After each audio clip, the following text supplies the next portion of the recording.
Hey guys, welcome to episode 8 of Financial Dad. It's November 2018. I'm having one of the best months of my entire career, and by the end of it, I realized I've been doing it all wrong. In this episode of Financial Dad, I'm going to tell you why trading time for money just doesn't work out and why you need to create passive income. If you value your family, if you love your kids, stick around to the very end and I'm going to show you my mistakes so you don't do the same, and I have a dad joke from my daughter. So without further ado, let's go Team Family.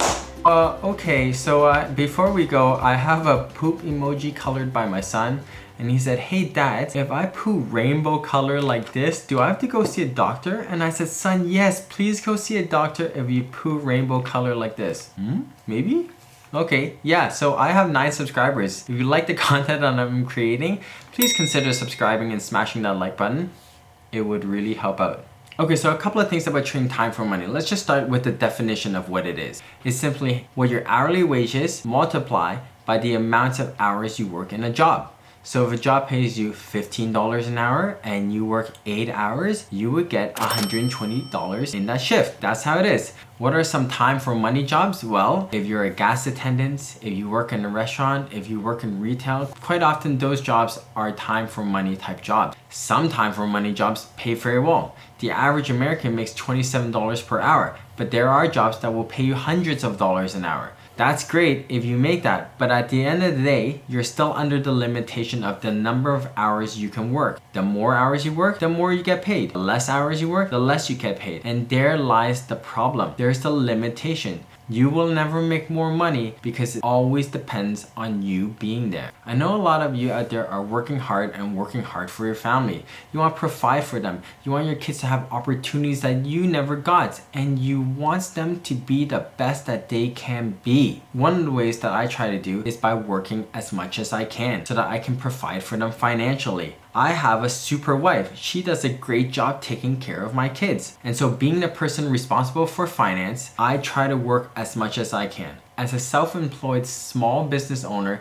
I rarely say no to jobs. Big jobs, small jobs, I try to work as much as I can so I can build my emergency fund and also earn enough money so that people in my household do not have to worry about the finance. So in November 2018, I was working pretty much day and nights for the entire month. I kept accepting jobs and I didn't have a balance. I would say to myself, just a couple more weeks of hard work and I'll be able to relax a little bit. Financially, it was great. However, there was a cost involved that I didn't realize. The first cost was my health. On average that month, I only slept 4 hours a day. By the end of the month, I literally woke up tired, went to work, and stayed tired until I went to sleep. Because I was working weekends as well, Monday could be Wednesdays, Sundays could be Tuesdays, I just couldn't tell anymore. It was a complete blur. Also, by the end of the month, I was severely sick for 2 weeks because I had worked so much that my immune system was weak. All that really sucked, but what sucked even more was my second cost, and that was my relationship with my kids. I found that's because I was away too much, I wasn't there for them enough, I didn't have enough time with them, that it sort of felt like they moved on without me. They missed me less and they were more accepting of the fact that I had to go to work. And that hurt a lot. I realized I was working hard for them, but I wasn't being there for them. So I get it. We all make sacrifices for our family. But let's be smart about it. I always say everyone works hard for the family, but are we working smart for our family? That's the real question. Are we doing things that lead to more time with our family? We all want to support each other financially, but at what cost? I lost some of my health and a bit of my relationship because I was trading time for money. This leads me to a quote from Warren Buffett. If you don't find a way to make money while you sleep, you will work until you die. So this got me thinking, what am I going to do to make money while I'm sleeping? There's lots of passive income ideas. If you watch now, there's nothing here. But if you watch this in about a month, there's going to be something there. Here are the 2 that I'm trying to do in order to make money while I sleep. So one of the things that I'm trying to do is invest more.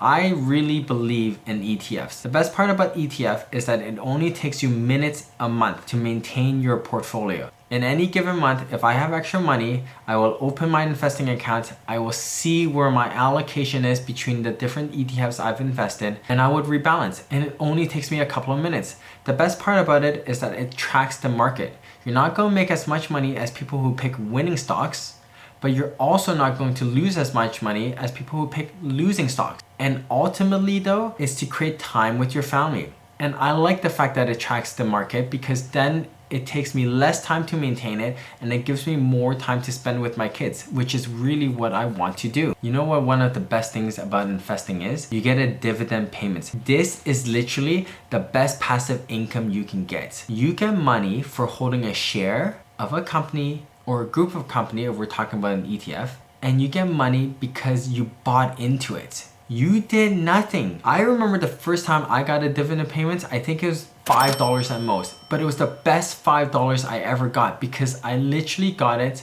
overnight. They send you an email and say, hey, financial dad, here's $5 for owning X number of stocks. And I was ecstatic. I literally did nothing for that money. And the best part about dividend payments is when they give you the money, you can choose to either invest it in another company or you can do a drip, which means you invest it back into the company that you bought. So holding a bunch of ETFs, when I get a dividend payments from my ETFs, I've set it to drip so that it will buy more shares of that ETF.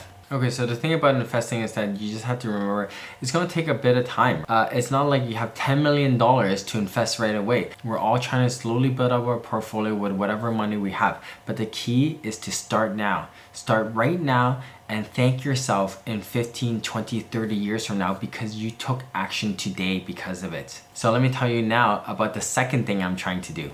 Okay, so the second thing that I'm doing right now is trying to build a YouTube channel. And I get it. You can see my YouTube channel right now. I'm at 9 subscribers. That takes time as well, but I fully believe in it. The best part about creating a YouTube channel for me right now is that I'm treating this as a journal. I can log, I can talk, I can express about how I feel being a parent right now, worrying about finance. And I think that's the best part.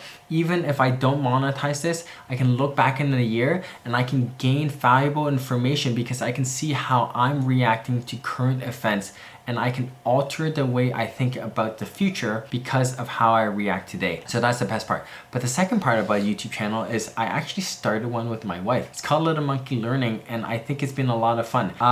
The best part about that channel, aside from it being a kids educational channel, is the fact that I get to do this with my wife. We haven't had a lot of time to work on it, so sometimes it's been very difficult, but otherwise I've learned a lot about YouTube through that channel with her, and I think it's pretty good. So those are things that I'm working on in terms of passive income. I hope you guys understand that it's really important to break out of the time for money trap. It legitimately is a trap. If you're a bad spender, it's an even more horrible trap because you need to make money by being somewhere and you'll never move ahead. You'll never get to do all the things you want to do because you'll always need to work in order to pay for things. So at the end of the day, investing in YouTube is what I'm trying to do to create a better life for my family, right? But what about you? Can I throw this back at you guys? Can you please comment and tell me what you're doing to create a better life for your family? I know we're all under financial stress, especially during this time when more and more people are losing their jobs or about to lose their job, right? That's really scary. I get it, but it also presents an amazing opportunity for you to step up, do something different, get out of that time for money trap and make a better life. So comments, tell me, what are you going to do? Are you going to wake up tomorrow, write a plan down and start executing the ideas, the things you've always wanted to do? I want to see you do that. I really believe that even though 2020 has been a bad year so far, I really believe that we can all do better things. So let's do it.